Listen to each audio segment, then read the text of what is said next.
So, good afternoon, boys. Once again, we are going into our classroom, virtual classroom, of course, and we are today going to start a new chapter, People as a Resource.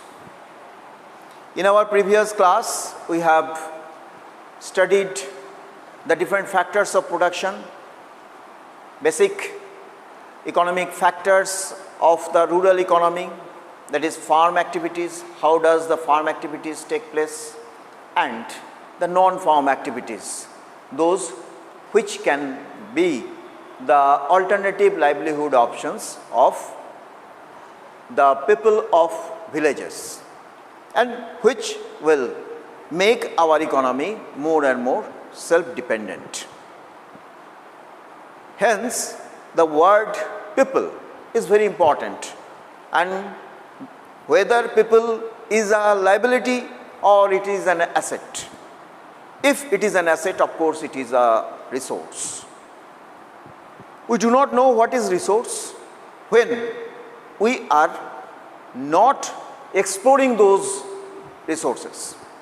Suppose in front of your residence there is a plot of land and your father is just planting some saplings, not because of any commercial purpose, just because of beauty, garden making.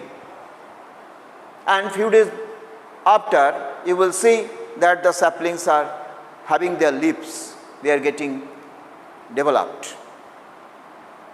So, the field was there, the soil was there, none has nurtured that field. Your father has taken that toll, and as a result, something is coming up. So, resources will remain dull unless we use them, we cultivate them.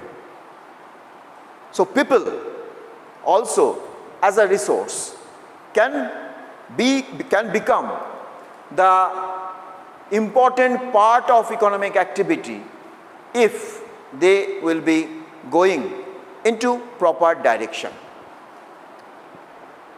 And here we will see that the economic activities and non-economic activities. When we talk of economic activities, the activities in which exchange relationship take place and where anything is given in exchange of something else. There was a barter system where one commodity is exchanged with another, that is also economic activities. And nowadays we see that everything is being sold in the market and the others, that means the farmers or the sellers, are getting money against them. So these are economic activities, the activities in which some exchange relationship take place. It is of two types, market activities and non-market activities. Under market activities, what we see that the production is meant for market. Whatever is being produced, that is going to market and fetch money against them. So this is the market activities. So you are producing crop and you are selling it into the market, you are getting money against them, it is called a market activities. But another, when we produce something for self-consumption, a farmer is producing crops and he is using those crops for his own use, for his own family use. That will be non-market activities because it is not going into the market. But it is having economic value, but that is not being taken into the consideration of the market. Suppose the teacher teaches his own daughter. He is not taking the tuition fees. So, it is non-market activities. In this way, we see market and non-market activities. And after non-market activities, our concern will be what is human resource. Human resource, when the human being is imparted with education, training, skill and different sort of experiences through different situations, they are becoming human resource. So human being is just like that soil. And like that soil, when somebody is taking care, that will give the fruit. Like the human being will also become human resource. And therefore, it is also called human capital, because it is that part of capital with or without which no production can take place. Physical capital may be there. Still, human capital is needed. You might have a good computer, but you do not know. In your home, no one knows how to run a computer. Nothing doing. So, even if that physical capital is available, nothing is going to happen. So, human capital is needed. At the same time, suppose you and your teacher is going by a car. At that time, you are discussing on a topic of physics. And your teacher is making you understand, while he is having no books, no pen and paper, just with conversation, he is making you understand the topic. So, this is without any physical capital, without any fixed capital or working capital. Together, what we say, physical capital. Not even a pen he is having. He is not using the pen and paper, but still he is making you understand. This is called the human capital. Human capital formation. This is the chapter in which our actual concern is to learn and understand and to implement how does people become resource, and for that the human resource development or human resource formation is needed. And how does this formation take place? Now it is taking place by dint of education and health. Today we will consider only the education part. On this education part, we know that education is such an important tool without which we cannot think of tomorrows. A child, when he is growing up, from his surroundings he is learning something. Later on he is going to school, he is learning in a very systematic way, and in this process his learning takes a shape. From school he is promoted to college, professional courses, etc., etc. So it is understood a person can become real human capital only by the help of education. Now the question arises, how much our country is paying attention on this. Since independence, we see that our country is paying special attention on education, but still a lot of differences, discriminations we are seeing in the advancement of development. Till now we are having huge amount of primary schools, secondary schools, colleges, even universities, professional colleges, vocational training centers, but the education level is not reaching up to the mark for the masses. We are having excellent human capital. All over the world, you can see excellent human capital are covering the topmost positions, and we are really proud of them feeling as Indian. But what about mass education?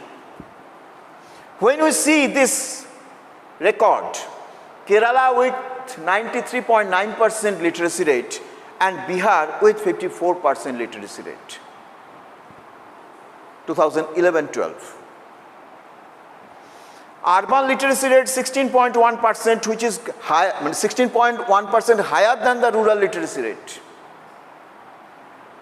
Male literacy 16.6% higher than female literacy rate, 2011-12. Plan outlay, 11th plan outlay had shown that it was increased from 151 crore to 3,766.90 crore during this period of time, since independence to 2011-12. GDP percentage, it is increased from 0.64% in 1951-52, first 5-year plan, to 3.11% in 2011-12. Do you consider this is quite enough? Not at all. Not at all. Literacy rate increased from 18% in 51-52 to 74% in 2011-12. But here, huge contrast is there. Bihar with 54%, Kerala with 93.9%. So here also we are lagging the uniformity. We are not having uniform literacy rate all over the country. And we also know that literacy is not considered to be the real index of education, knowledge. Because literacy is just the primary parameter. And here also we are not reaching to a higher height. Here arises a very basic fundamental question: is our education system is going on the right path? I am not talking about the education policy, because some boys may ask me, sir, what is the importance of new education policy? What was the wrong of previous education policy? It is not the matter of policy. You may have a very nice policy. You may have very well designed and decorated system. But unless that system is working with the persons who are needing it badly, what is the use of that? So here I am not going to discuss on education policy. What is the education system going on? We see schools are there, colleges are there, but the quality education is lagging. As day progresses, we see students are coming to school, they are getting good marks. Obviously these are positive index of education, but at the same time, so many times we see that the really needy persons are still away from the premises of education. We have made right to education as our fundamental. We have made midday meal system so that poor children will also come to the school, and they will get not only education, they will also get nutritional food. Nutritional development is needed, nutritional balance is needed. Otherwise, a child cannot grow up properly, and if he is not physically grow up properly, his mental development cannot be reaching to that height what is expected. So this qualitative index is very important. Only registration in the school calendar is not important. The students should come to the school, they should get quality education. In the name of education, if something rotten is just given, and it will be considered as just 10 to 4, just like government job or any kind of job. It is a service, it's not a job. Education is a service. So unless our education system will take this thing very seriously. Secondly, under our education system, we are putting everyone into the same system. There is very less scope of vocationalization. What is vocationalization? You are going to learn a particular trade which will help you earn in your future. We all will not become engineer, but many of us can become a very brilliant mechanic. Brilliant mechanic. Unnecessarily we are putting the same pressure on those who are not willing to become an engineer. A great sportsman, a great musician, what is the use of knowing the very high level knowledge of economics, physics, chemistry, mathematical analysis? So the education system has to come up to the need of the time. We should not continue with the age-old syllabus which are not having any practicality in our today's life. So education system It is not the policy. The system needs a change. And it should be state specific. India is a country of great ethnicity, culture, creed, religion.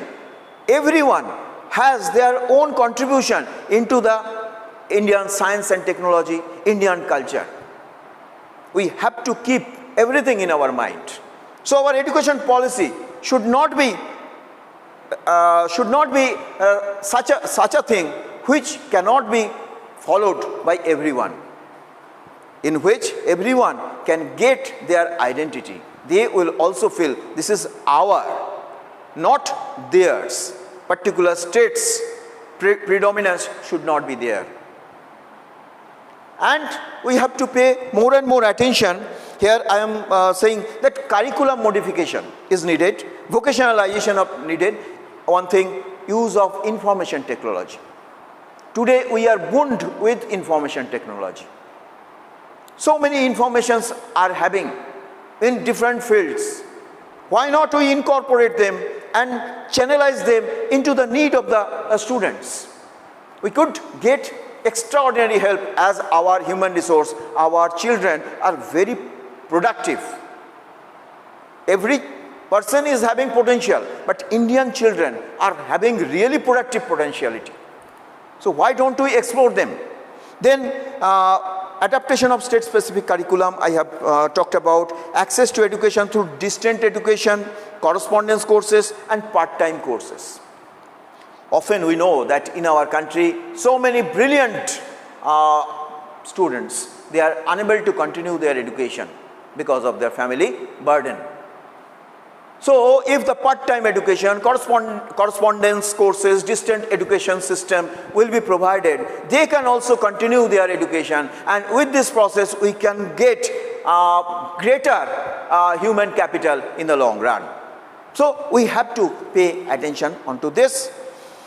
Other livelihood training in bringing more and more people under the purview of education to make them self-sufficient, because I told you that music, sports, so many different disciplines are now coming up.